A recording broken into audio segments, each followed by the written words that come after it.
Support for this show, Politics Done Right, comes from politicsdoneright.com, publishers of How to Make America Utopia, Take Away the Economy from Those Who Rigged It, As I See It, Class Warfare, The Only Resort to Right-Wing Doom, It's Worth It, How to Talk to Your Right-Wing Relatives, Friends, and Neighbors, and other books written by Egberto, Willies. Welcome to another edition of Politics Done Right. My name is Egberto Willies, your host. You know, after I brought on this young man to the program, a few of my MAGA listeners and my conservative listeners were very happy. They thought we had a great discussion. Of course, most of you MAGA actually said that this young man won the debate, even though it wasn't really a debate, but that's what you said. But you know what? The thing about it is we brought Bryce on. Anyway, Bryce Eddy, he's a cultural and political commentator and the host of the Bryce Eddy Show, where even controversial or taboo topics get discussed, reminiscent of the Joe Rogan experience. And this is a guy who can actually use his martial arts to beat up on Joe Rogan, but don't tell Joe I said that. Anyway, Bryce, welcome to Politics Done Right. How you doing? Hey, thank you. I appreciate you having me. And Joe and I are friends. He's a great guy. He and I came up through the jiu-jitsu world together and love him to death.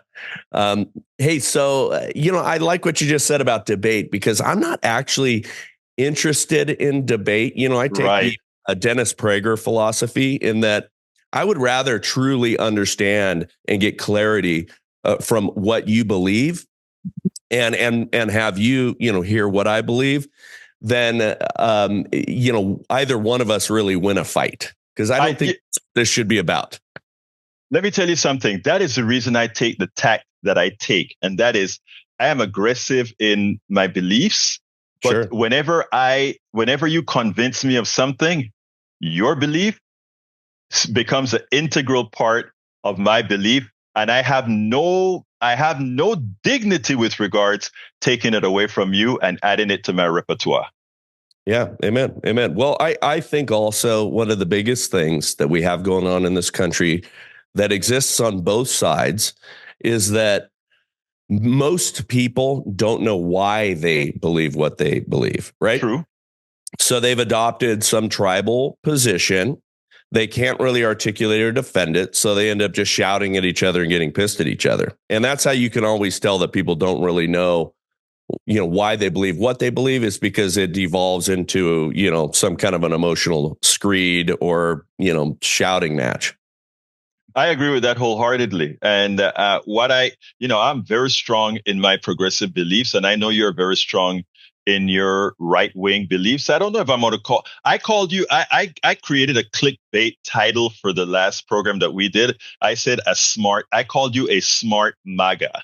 Okay. And the reason I did, that actually it's a compliment, brother. Come on now. Oh yeah. Well, thank you. No, appreciate it. No, it's very gracious.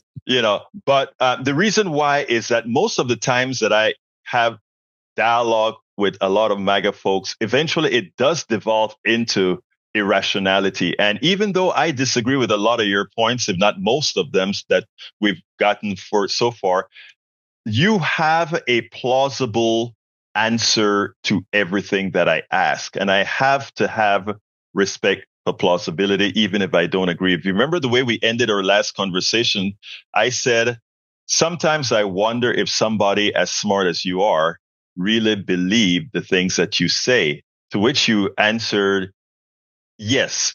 I still take exception to that, but I want to take our subject today more on healthcare and what many of your beliefs are on healthcare. Well, I'll start out just by saying this because I want to remind the audience of this. I think, you're a genuine guy, right? And I am too. I authentically believe what I believe, and I believe you do too.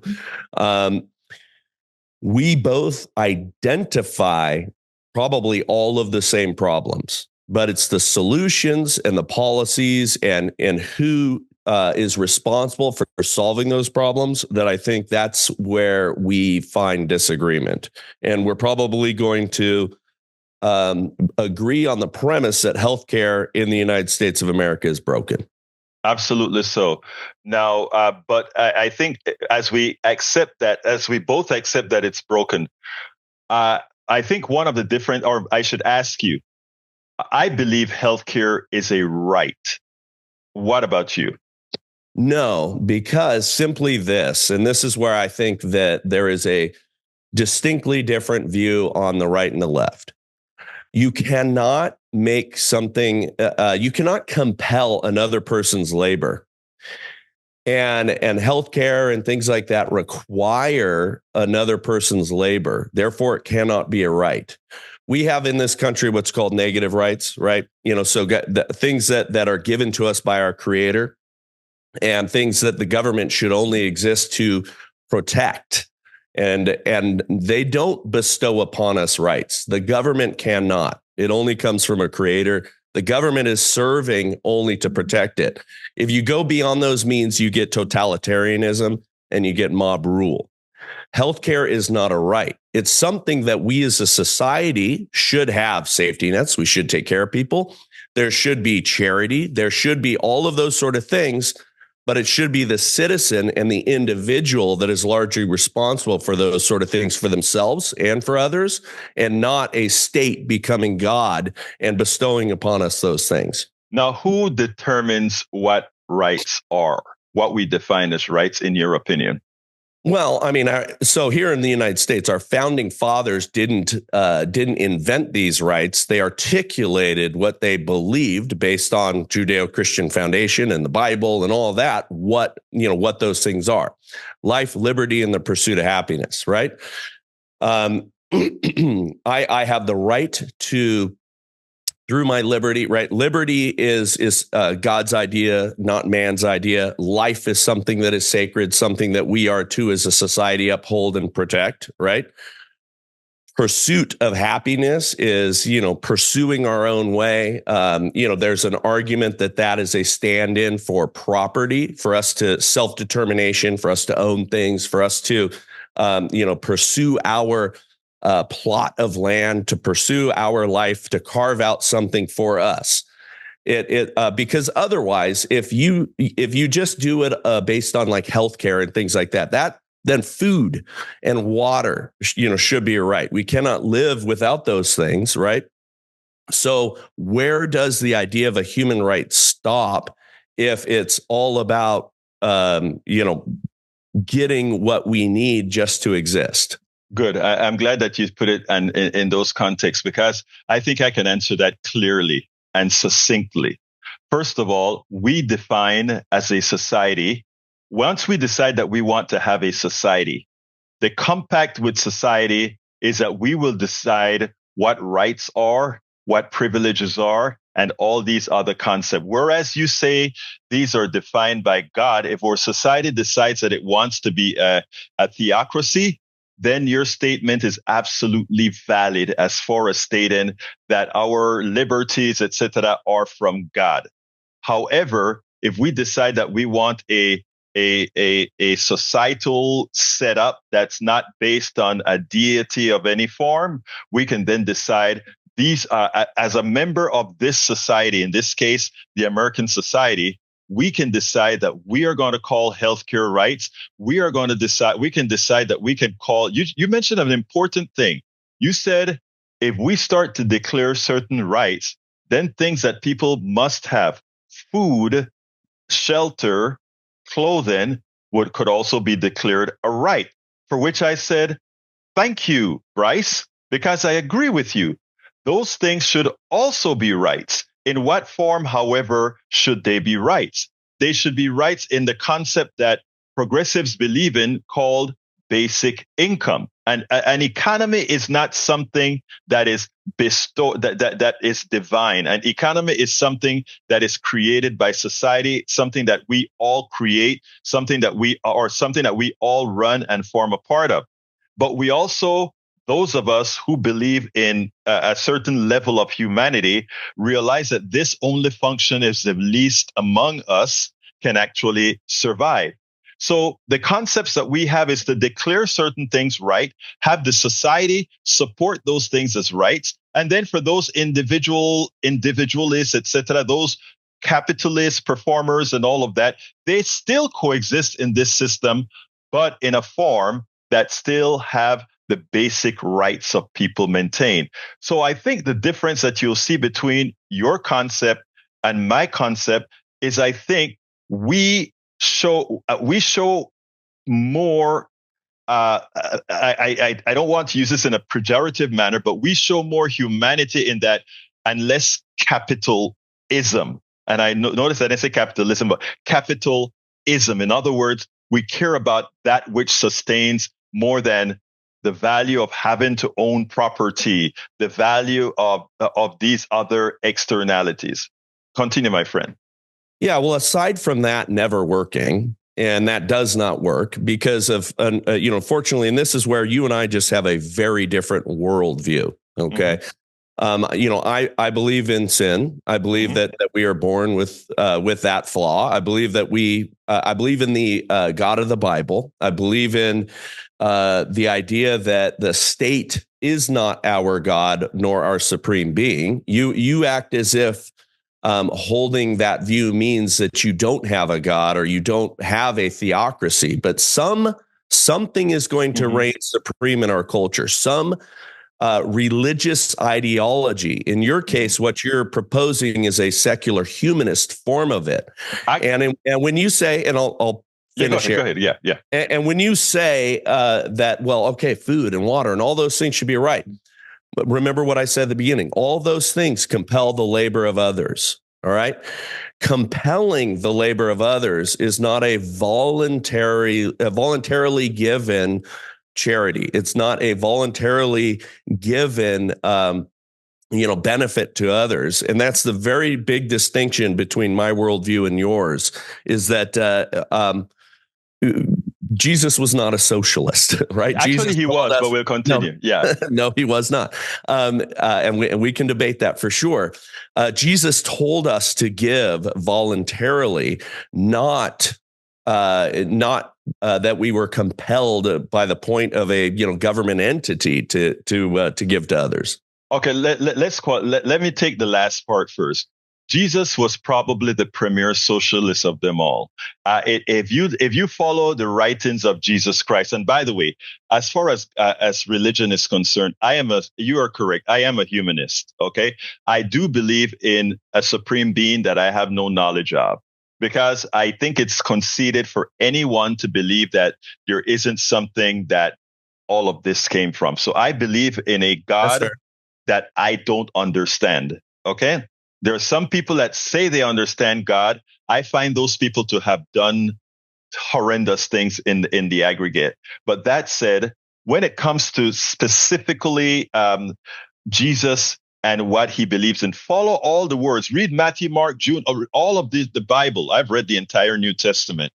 You would find Jesus to be a person who promotes what the current evangelicals would call socialism, okay? Because of what he promotes. Now, you are correct in that he didn't say, let the government do that.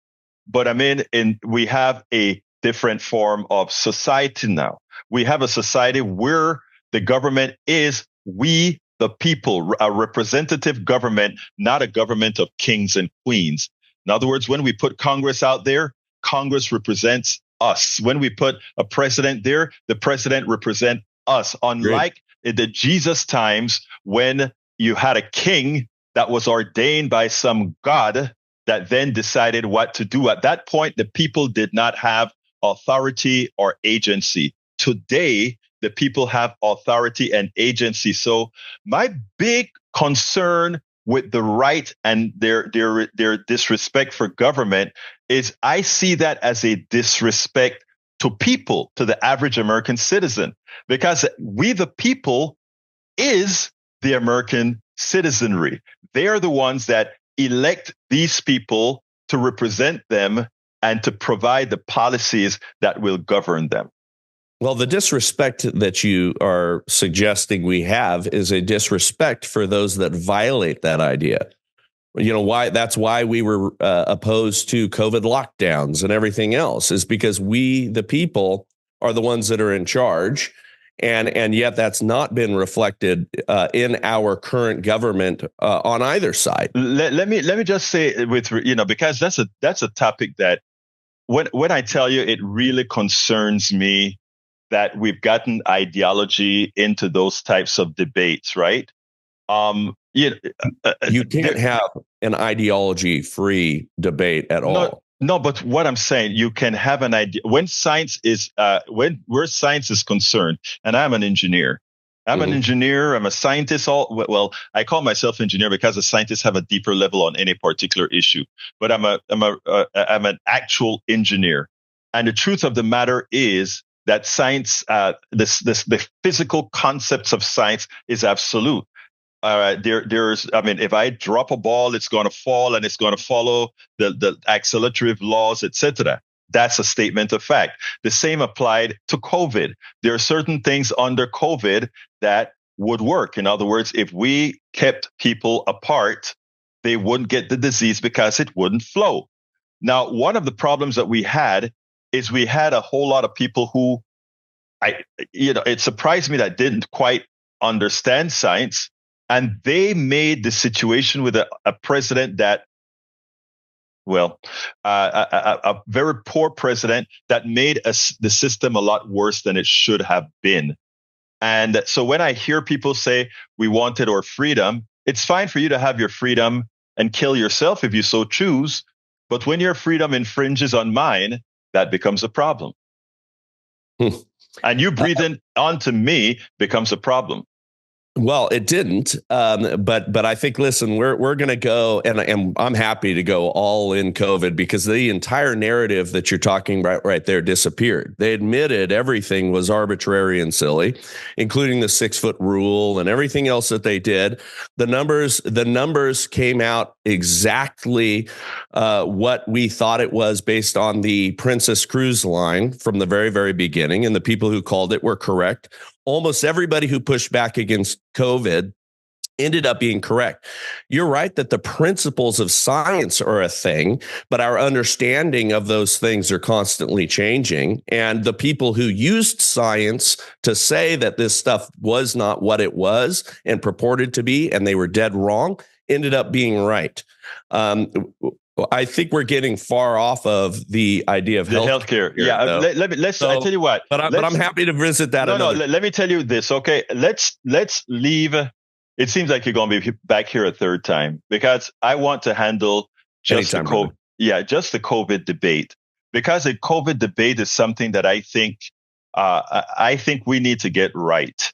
And the reason we need to get it right is this is life and death. And we can't play the games of ideology on pandemics. And I think that's what we played. And with all due respect, my dear brother, I hope it's just because of the literature you're reading that some of the statements that you just made is why you made it. But let's honestly leave this. Oh, no, I had all the doctors on my shows. I had everybody, all over the place. Great. Let's leave it for the next. Sure. Yeah, let's leave it for the next time. But on healthcare now, like I said, I think healthcare is a right. And you don't, and you gave your reasons why. Now that we've come to, I don't think we can come to a consensus on that, because again, you've also included, God in it, which in this case, sure. We have a foundational disagreement. We're right. Exactly. We can't solve that. But let's go ahead and do this now. What is your solution to healthcare as far as paying for healthcare, et cetera? Yeah, so it's interesting because I've had online a couple of exchanges with people that largely share what I believe your view to be, and we can delve more into that. But one of the things that they talk against is the insurance carriers, of course, right? Right. And I would largely agree. I agree that our system is broken. What I find interesting is that over and over again, the talking point that they used was the insurance is the middleman, and yet they want to take the insurance out and they would have put in another middleman deciding what you need between you and your doctor, which then ends up being the government. Mm-hmm. On the collectivist side, the government is the answer for everything. I do not believe that's the case fundamentally and foundationally. In fact, I believe that the government has been the problem, and it's been the problem in healthcare since the very beginning when it interfered with employers and the wages that employers were allowed to pay, and it used insurance as an additional way for people to attract and retain employees. And we're going back to our World Wars time when it became attached to your employment. That was government interference from the beginning that put us on the track. We had the best healthcare system worldwide at the time. We had direct relationships largely with our doctors. Remember the neighborhood doctor with the doctor's bag visiting people. We had a very robust hospital system that included a voluntary social safety net. That's how the Catholic charities, the Catholic hospitals, many of them were religious institutions that came in and cared for people's health. We had the most progress of any nation in the world when it came to handling diseases and everything else. And government interference took that and did a big left turn. The other foundational issue that we have is we are fundamentally one of the most prosperous and yet unhealthy nations on the planet because of the systematic poisoning of our population for profit. Wow. I mean, first of all, let's start with the last statement that you made. We're in 100% agreement. Our by the subsidies we give to the corn industry to create these sugars, by creating a corn-based economy, which means that even the beef that you eat has the DNA of corn in it. I mean, there's so much that you said right in your last statement about our corporations poisoning the American people.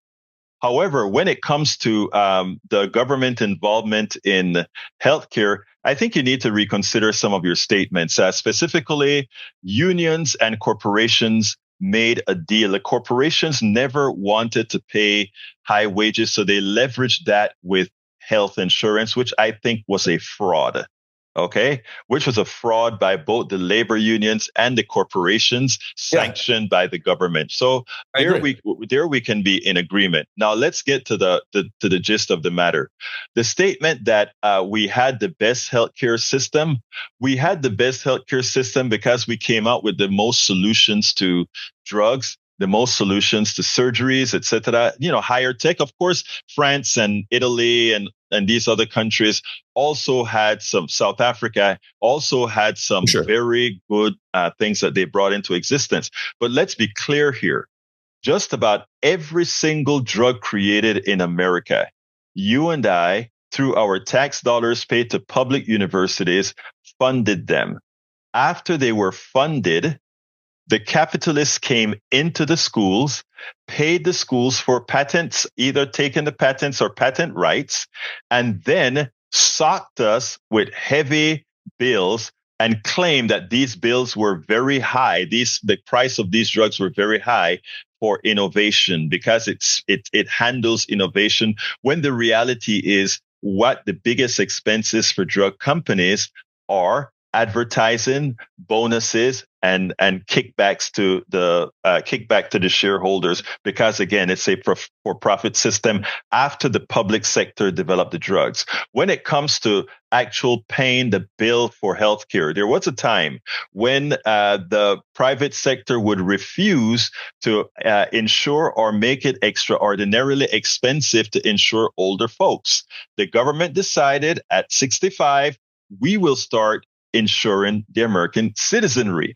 After all of that is placed into effect and it works just fine, the private sector comes in, bribes the government, we the people, and we've accepted it and created something called Medicare Advantage, privatized healthcare that was not successful before the government entered the fray, and now gets $12,000 per person who goes ahead and invests in Medicare Advantage. When it comes to basic insurance, before Obamacare, And by the way, I'm not a fan of Obamacare. It's just a stopgap measure, as I'm concerned.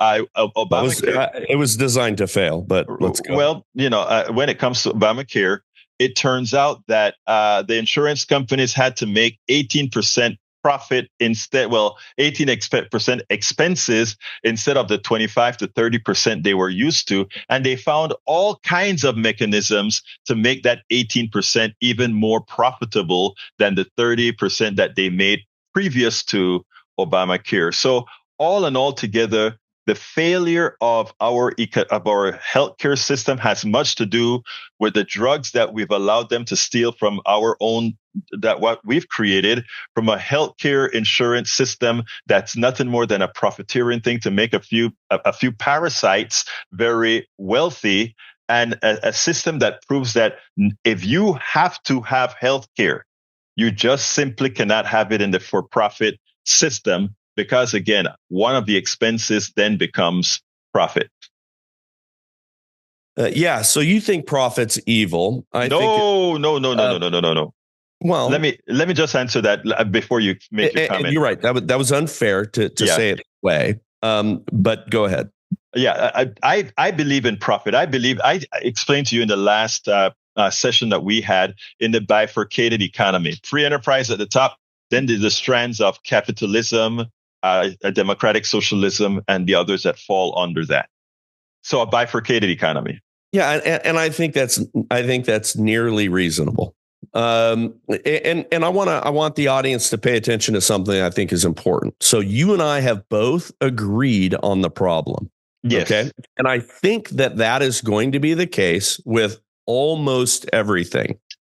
We'll discover some things that we do not.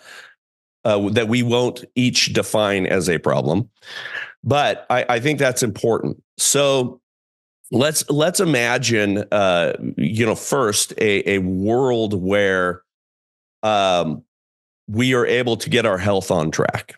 Mm-hmm. And by the way, I'm actually quite enthusiastic about RFK Jr. and the MAGA movement, because there are things that fundamentally we do here. I mean, I know that you like some of the socialist countries and you like Europe and model. Would you have an issue with us eliminating some of the poisons that are allowed in our system that are not in Europe, that they have strict rules and laws? I'm with you, brother. I'm with you on that, brother. Okay. I'm with you on that. Yeah, I figured. That is where a single payer system and we can talk. And by the way, I mean, for the audience and people who can, look me up here, I have been in the insurance business as an insurance executive for many years. So I understand, I've been the middleman. I've been a broker for many years in this, and I have, spoken on this. I've, spent time railing against our system. I've recognized how broken it is and how wicked it is, and I hate it. I detest it. And it has been something that I created products that would have helped us to get out, that were proper insurance products, because we do not have, just fundamentally, and I think this is important for people to understand, by definition, we do not have medical insurance here in this country. What we have is health assistance plans. It's called medical insurance because, it can be regulated. We have existing insurance laws that, exist at each state. And we have a, whole set of laws that enrich people and insurance carriers. You talked about ACA. I agree 100% that what they did, and I knew it at the time, and I called it at the time quite publicly, this will make the prices go up even more exponentially than they have. And, there's charts and all kinds of data that I'm sure you and I would both look at and agree on. They made it worse. I had products that would have been free market solutions to this, that would have brought down the cost. I modeled it out. I spent thousands and thousands of dollars doing it. Under ACA, it was illegal for me to sell and illegal for you to buy it from me. Okay, because of the government interference and because of what the insurance carriers did to protect themselves. If we were to institute, which does not work like people suggest it works, a single payer health system here, it will be worse than the system we have, number one. Number two, it will fail more rapidly and we will get worse outcomes simply because we are not a healthy population.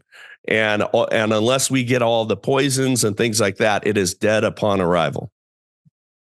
Let me ask you a question, because that's a profound statement, one that I completely disagree with, and let me tell you why. You're correct that we are an unhealthy nation. And I think you're saying if it's a single payer system, because we're an unhealthy nation, that our prices will be through exponentially higher, because everybody would then have access to healthcare, which will break the system. Which, if I look at the converse to that, not the converse, but to the parallel to that, what you're saying is the system right now that lets those unhealthy people die is what we're all about, because the only way those unhealthy people don't cost us more in the current system is that they don't live long enough to cost us money. Am I understanding you correctly? Well, I think that's what you're saying. I reject the premise of what you're saying there. Okay. But let me be very clear. There is a fantasy that is imagined by the people that promote the idea of a government solution here, that the government is going to be more merciful in the adjudication of claims and the distribution of healthcare than the insurance carriers will be. Well, that's not what I'm saying. And the government will ration more and will delay and defer more care than the insurance carriers do. And I think the insurance carriers are terrible. I think that is a statement that I think you simply can't make blank that way, because let's first of all, the experience around the world, I'm not just talking Europe, I'm saying around the world, is different. The second thing is, I think for all practical purposes, you're asking us to forget math. And the math is that in a healthcare system, a public good, profit becomes an expense, because do remember the amount of millions that must go to executives, duplicate advertising, databases, shareholder value. All of that is monies that's collected in premiums that's not paid out in healthcare, but just fattening up the pocket of a parasite. However, even if what you're saying is somewhat true, what you're saying is that under that scenario, the government would still have about a 30% more monies to spend on healthcare than with the for-profit health system, just because in the for-profit health system, when you add all the numbers up, the amount of money that goes to profit relative to the amount of payout is huge. It is huge. And I think you have to, for the amount of waste that would have to exist in the government program, where there's no payment to shareholders, there are no payments to duplicate payments of advertising. Hell, you don't even need advertising and all these other things. It makes it impossible to see how any for-profit system can be more efficient than a single payer system, whether run by a government or a nonprofit. Yeah, so there's really no such thing as nonprofit. Not for profit entities. I contribute to many, run a couple myself. Not for profit just doesn't mean what people think it means, and I think you probably understand that. Well, I want to correct that. Everybody's getting paid. Everybody's making. No, I want to correct that. Sure. Because here's this. I don't mind having a private insurance company that only pays the executives that do something, pay the people that handle it, and also pays the, but that doesn't have shareholders, etc. That's a nonprofit. But here's the kicker. But you understand, Blue Shield is a not-for-profit healthcare. It's a fraud, Kaiser but yes, I is get a it. Not-for-profit healthcare. I get it. Right. No, you're right. I mean, Bryce, you're right. Okay. These things are facades of nonprofits. Okay. And that's why I believe in the government single payer. And let me qualify this a bit better. Because with the government single payer, there's not only the expenses of the insurance companies that save. I don't know when last you've been to a doctor's office. But doctors' offices now have to have people employed to handle the scores of different policies, some of them from the same insurance companies that they have to navigate in order to give care. There are now people hired by all these external sources to satisfy the rules of the insurance companies. I mean, it's capitalism is said to be the efficient relocation of the efficient allocation of resources. In healthcare, capitalism has shown to be a failure. Okay, so first, we do not have proper free markets here in this country. Okay, and I think that this is a point in which you and I will probably disagree. Mm-hmm. You are pointing at a perfect system of what you're calling democratic socialism as the answer, that is free of fraud, waste, and abuse, and going to be more efficient. You're pointing at that, and then you're comparing capitalism, which has been corrupted by excessive government regulation. I'll give an example. ACA took, you talked about admin. It took what was originally about 18,000 codes, insurance codes, right? For every procedure, there's about 18,000 that they paid on. It's now up to more than 250,000 codes right after Obamacare got put in. Okay. That I'm taking your word at face value. Okay. People can verify this. Look, I'm the only guy that read all 1,900 pages of ACA when it came out, and I read it in a panic because it was going to affect my business and wanted to understand what was going on. It exasperated all of the things that you're talking about, and yet that was supposed to save us. That was a government intervention. Let me tell you why in fact, it also saved me as an independent, as a business owner, etc. It's the only reason I couldn't get rejected after having a wife with lupus, etc., etc. So the ACA had things like women had to be given insurance at the same rate. It also had things like you had pre-existing conditions could not be used to not give you insurance. There's a whole plethora of things that the ACA gave. Now I have to be 100% in agreement. Most of us who were supporting the ACA didn't support the ACA in the form that it is in.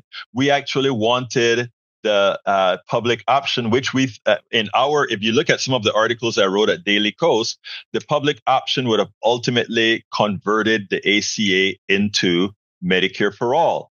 In fact, it was tanked by a Democrat, not a Republican. It was tanked by a Democrat. Right. So, I mean, I am very honest in my assessment of things. All our problems are not due to Republicans. All our problems are not due to right wingers. All our problems are due to neoliberal Republicans and Democrats. And believe it or not, and this is going to scare a lot of people when I say this, that is where some of the right wing MAGA and the left wing Democratic Socialists, believe it or not, and I had a conversation that I'm going to bring to air pretty soon, believe it or not, had some common ground. And it freaked me to hell out. Well, no, I mean, look, that's what I'm saying. I think we identify the same problems. But look, I predicted that ACA, was designed to fail, and it was. I believe that. I predicted that it would cause the costs to go way up. There's a great exaggeration, and we don't need to go into this, but on the pre-existing conditions problem, they propped that as a straw man up because there was all kinds of avenues. One thing that you said to get care. All right. One thing that you said there, I think needs to be really understood. Okay. Why did we charge women more? Because women have things like they have babies and they have other problems that men don't have. They consume more care and they are more expensive. And let me stop you there. Wait, I need to stop you there because here's the thing. How much does it charge you to mail a letter to Alaska? the same amount it charges you to mail it to the main town that you're in, right? Sure. And our postal service has been bankrupt, and it's never been. No, the postal service is not bankrupt. No, it has never been bankrupt. But that's not the subject today. We'll talk about that another day. The postal service is one of the most efficient carriers, bar none. But here, and it's a mathematical certainty. But here's the thing, Bryce. Here's the thing with that with women. Women are our mothers. Women are the one tasked with carrying our kids, things that men don't have to do. All right. So because women are naturally our carriers and do the things that we don't have to do, to go ahead and it's only a man who would come out and say, well, you know what? If I do the actual numbers, the women cost us more than men, so women should pay more. Hell no. Women cost us more because as a society who keeps our kids and all that kind of stuff, they do more. So we have to be, there is a reason why. So I categorically disagree with that characterization that women cost us more. They may cost us more on healthcare, but on what they bring to the table is a hell of a lot more. That being fair with healthcare shouldn't be a problem. Well, listen, you're talking to a traditional man here who cares for his wife and his 3 daughters and pays for all those things. I don't disagree with that at all. Let me tell the audience, this is a good man. Okay. He just has some male problems sometimes. No. I mean, but what you're saying is flies in the face of good insurance principle. And yes. We don't even have. I already said to you, we do not have insurance. Let me finish this point. And okay, go ahead, sir. Go ahead. My bad. Bookmark yours. No, all good. We need to underwrite insurance, or else we do not have insurance. Right. Okay. In my world, in my solution, what we would have is people. And first, let me share an important statistic that I can be fact checked on. 75% of all claims are lifestyle-based chronic conditions. I don't disagree. Now, let's imagine if we addressed those by people sharing in the risk more so based on their health conditions that are lifestyle-based chronic conditions that means that there is individual responsibility that can be taken. And I do believe that this is a fundamental principle, that on your side, there is a devaluing of the individual responsibility that people must take. Okay. And we're putting it all on the collective rather than on the individual. And what I'm saying is it needs to be weighted towards the individual. And then the collective steps in when the individual can't handle things, when the problem is too big for them. Okay. But we have to have some form of individual responsibility. People are digging their graves with their forks. Mm-hmm. There has to be some accountability there. There has to be accountability for if I choose to smoke, right? Mm-hmm. And I cost more to a system. That is a decision that I make, right? There has to be some individual penalties that I pay. Okay. If you were to make us healthier, think about what that chunk is. Let's say we were 20, 30% healthier. Mm-hmm. Let's say we cleaned up the admin side. Let's say we got rid of advertising. There should be no reason why pharmaceutical companies should advertise here in the United States. Most people on my side who are true conservatives would agree, think that that's a corrupted system right there. We start to pull some of those things, we will have a dramatic effect on just their costs, even if we don't touch anything else. Wow. I can't disagree with what you just said, Bryce. I mean, because I would like there to be that we had a way in which we could have people do the right thing as far as their eating, how they eat, what they eat, what vices they have, whether it be liquor. I don't drink, I don't smoke. I live a very clean life. But I mean, my wife drinks, not much, but she drinks. But my thing is this: I agree with you there. But so she's the fun one. Is that what we're saying? No. But no, I just no. But let me tell you what I think. You just defined something called regulations. All right. Well, that's what you just did, and what you find is, and I notice this with a lot of folks on the right. A lot of things you would like regulated. You just don't like some of the things that I would like regulated. And I am of the type that if a regulation makes sense, then let's do it. Let me give an example. If we were to stay with private insurance company, which I hope to God we don't, but if we were to stay with private insurance company, having a regulation that authorizes insurance companies to do what you just said, because we have to be careful to when insurance rule become prejudicial. In other words, when it's not done for the better good, but for other reasons. So I thought you were a science guy. Because I am a science guy. All right.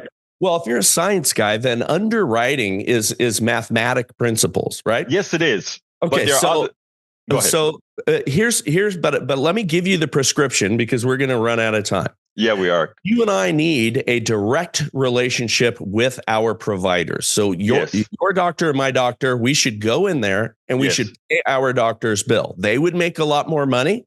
Mm-hmm. They would have more efficient offices. Yes. A general practitioner right now, you have less and less of those guys graduating because it's gotten so painful for them to even have an existence. Yes, agreed. Okay.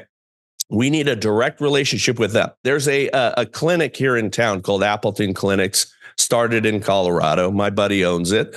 They are a direct primary care model. They do not deal with the insurance carriers, and it's a couple $100 a month for you and your family to go access care. You get more time with the doctors. The doctors see, a few patients a day compared to the average of 40 patients a day. Mm-hmm. Those doctors make in the good mid six figures. It's a subscription model, and it takes care of 90% of your family's care. I am with you right there. Okay. That's the first layer of what we need. And those folks are, taken care of with the idea of keeping them healthy, longevity, good practices, right? Then you have a layer on top of that, which is right now illegal, but it should not be, is true catastrophic care. Mm-hmm. And under my model, because there's always a place for insurance. Insurance is an amazing financial model that predates health insurance and all the BS and everything that we've had. But you then have catastrophic care. You get hit by a bus, you get struck by dread illness, unfortunate circumstances. And then you have a society that has a safety net for people that were, born with dread diseases that can't go through regular channels. I think what you guys think about the conservative model is that it is bereft of any government whatsoever. When what we are saying is have true free markets, not the bastardization that we have here that we're calling capitalism. Let's have true free markets, and let's have an element of government involvement. It's not regulation when you have the free market making decisions for itself. It is regulation when you have the government making decisions for Let me tell you what I can live with. And I love that idea of the subscription model healthcare. I adore that idea. In fact, I think there's a MAGA guy in our chat that talks about something similar. And the way you explained that, I believe I love the bottom tier. The bottom tier is perfect. Okay. Now, the tier that I wouldn't want is that tier above that bottom layer. In other words, I don't see any reason to give for profits that layer. I think that layer with the relationship between you and your doctor, primary health care, etc., perfect. No problem. And above that, where things start to get catastrophic out of hand, we don't need a sector that's going to take some of the monies out of the system in the middle. I will get rid of that private sector insurance portion, rid ourselves of that, and have, if you want private insurance for that little section, that primary care 90% that you talk about, where personal responsibility come into play with what you're going to be charged for that primary care. I see that makes a lot of sense, Bryce. But above that, I don't want the private sector involved, because at that point it becomes predatory. But look, we're running out of time, and I think we came to some agreement on healthcare a bit, some at the lower level. Yeah. Well, I'll leave you with this last thought. What you're suggesting there will be a unmerciful and terrible system that we see when you said that people are satisfied around the rest of the world. Okay. Remember Italy during COVID and how badly it fell apart? Yes. Yes, I do. They were asked if they liked their healthcare back prior to that. They would hate it. No, they rated their healthcare system, their single payer health system there. They rated it extremely high. Yeah, it's a pretty good. These are people that don't go to the doctor a lot. They don't consume much healthcare. They have a fairly decent diet. They're not, they're not the caricature of fat Italians that we see. These are people that walk, that live fairly. They're healthier. Yes, that's right. Yeah. When you ask in countries like that, do they like their healthcare? You're going to get a higher level of satisfaction than you're going to get here, right? But yet in Canada and Britain and all these places, good luck going and getting a knee replacement, right? Good luck getting elective surgeries that aren't emergency surgeries. Right. Includes all kinds of things that are critical. Bryce, I am with you, brother. But let me tell you something, okay? In none of these countries will you go bankrupt because of healthcare. And waiting for a knee surgery or waiting for a back surgery. That's a manipulated statistic here, though. No, Bryce. I've gone through this. I've gone through this with several other right wingers that have came up with some answers. So we don't need to go there. But let me just say here an important thing, because again, I'm not looking at you as some bad guy that wants bad things to happen. I'm looking at you as somebody with a philosophical difference, which is what I see as the case. But here's the deal. We're hanging out. That's why we hang. Like I said, I can have coffee with folks without and I even convince you of a few things if I sit with you long enough. But but here's the thing. I want to close this up now. I don't have enough time to say what I want to say. What I want to give you is the last word, and then I'll close out. Listen, I just think that the government is not the solution. I think that the state is not the answer to as many things as you think. I think it's ingenuity, creativity, unburdened by government that allows us to do these things. I think all the stuff that you're railing against in the capitalist world is corruption that has been enshrined by government and its puppets. Okay, I disagree. I believe in innovation as well. In fact, I had to some extent, my software company that did innovate and made money from innovation. But I do believe in certain areas in our economy, we do need to have strong and robust government involvement. But to have good government involvement means we have an educated people who are able to vote their interests. And I think one of the problems that we have is people are not sufficiently educated in what their government is doing and what their government is supposed to be. It will always be we the people. And if we remember it's we the people together, all of us, whether you're on the left or on the right, we can come together and have solutions. Brother Bryce Eddy, thank you so kindly for having been on Politics Done Right. We'll come back and talk COVID-19. Appreciate it, brother. Thank you for having me. Let's go to Brother Ray.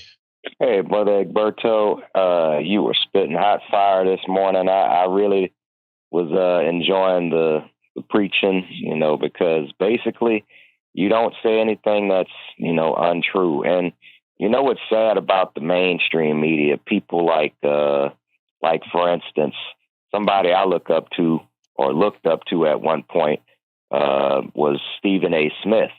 But Stephen A. Smith identifies more, even though he says he votes Democrat, he identifies as an independent, but he said he identifies with some conservative values, and he regretted at some point even voting for a Democrat because of the woke crap that they put on and all of that. And, he talks like somebody that is basically, going the way of Joe Scarborough, saying, let's give conservatives a chance, but I know because he's a mainstream sportscaster, that's where a lot of his bread is buttered.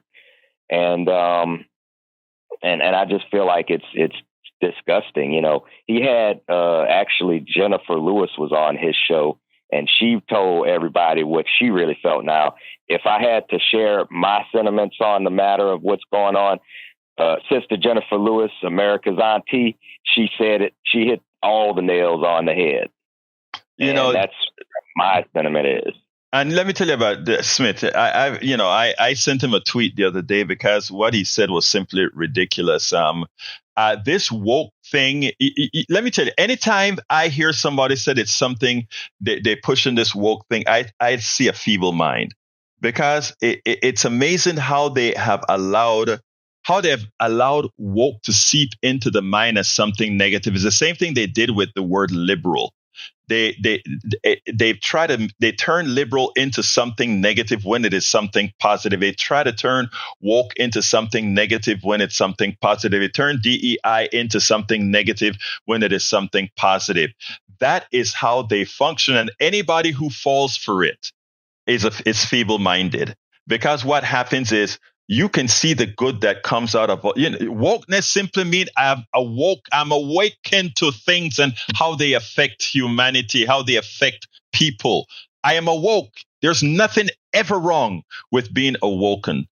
And those that fall into the redefinition of these words, like I said, feeble-minded. And I say that with respect, but feeble-minded. You have to be able to stand up for values. And once you get off of that, feeble-minded. Let's go to Brother Bruce. Come on in, Bruce. Yeah, Egberto, good morning. I want to address the caller that talked about Stephen A. Smith and woke. As a child, and I'm 70 years old, so it was in the 60s, I remember going with my family to get hamburgers at a little tiny shack on Long Point Drive, and they had separate bathrooms, one marked colored. I'll take woke. I remember being at Herman Park playing as a kid and being told, don't go to that water fountain over there. You'll catch diseases. That's the colored water fountain. I'll take woke. I went to school with a kid that had childhood polio. He's one of my best friends. Spent his entire middle school years with a steel bar up his back with a brace under his neck. Had to turn his whole body to address you when he spoke to him. He lost the brace in high school and got better, but he would take woke. I had both mumps, chicken pox, and measles as a kid. If my parents had been offered a vaccine back then, I'm sure they would have preferred woke. Woke is not a bad word. Thank you. Goodbye. Boy, Bruce, thank you for those statements. And you know what?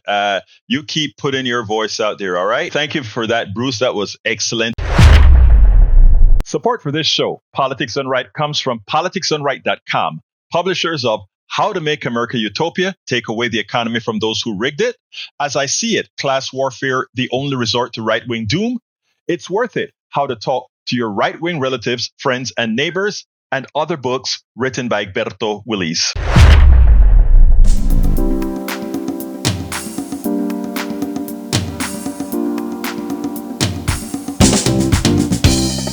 Welcome to Politics Done Right. I am your host, Egberto Willies. This is a progressive program that will take the mystery out of politics. This is the program that will encourage you to make sure government becomes we the people.